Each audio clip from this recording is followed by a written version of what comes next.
প্রথম শ্রেণীর সহজ পাঠের ষষ্ঠ পাঠের কবিতা নিয়ে কিছু কথা বলবো বলে এই শর্ট ভিডিওটা বানানো।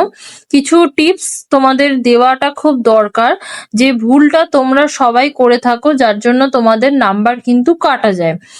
সেটা হচ্ছে, অনেকেই যারা লেখো এরকম এসেছে ধীমের পরশ কবিতাটা যখন তোমাদেরকে লিখতে বলা হয়, অনেকেই হচ্ছে যারা লেখো তারা হচ্ছে এইরকম এখান থেকে লিখতে শুরু করো। এসেছে শরৎ হিমের পরশ লেগেছে হাওয়ার পরে, সকালবেলায় ঘাসের আগায় শিশিরের রেখা ধরে, মানে এই যে পাতা যে মার্জিনটা টানা রয়েছে, মার্জিনের পাশ থেকে তোমরা লিখতে শুরু করো।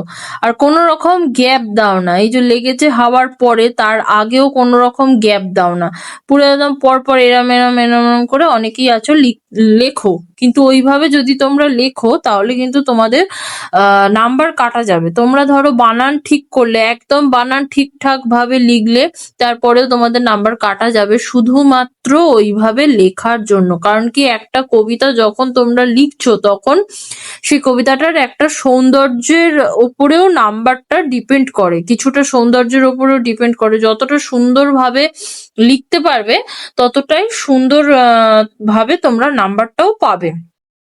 যেমন দেখো, আমি এখানে লিখেছি, এখানটা উত্তর লেখা আছে বলে তাই, যদি এইখানটা দেখো বুঝতে পারবে।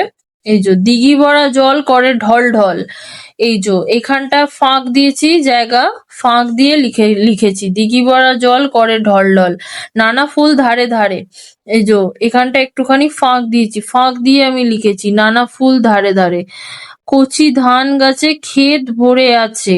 আবার এইখানটা এইভাবে লিখেছি, এই যে দিঘির পরে এই যে কচি, এরকম দিঘির যেখান থেকে শুরু করেছি কচিটাও সেখান থেকে শুরু করেছি, মানে একটু আগে থেকে শুরু করেছি। কচি ধান গাছে ক্ষেত ভরে আছে, আবার এইটা লিখেছি একটুখানি প্রথমে জায়গা ফাঁক দিয়ে আবার লিখেছি হাওয়া দোলা দেয় তারে।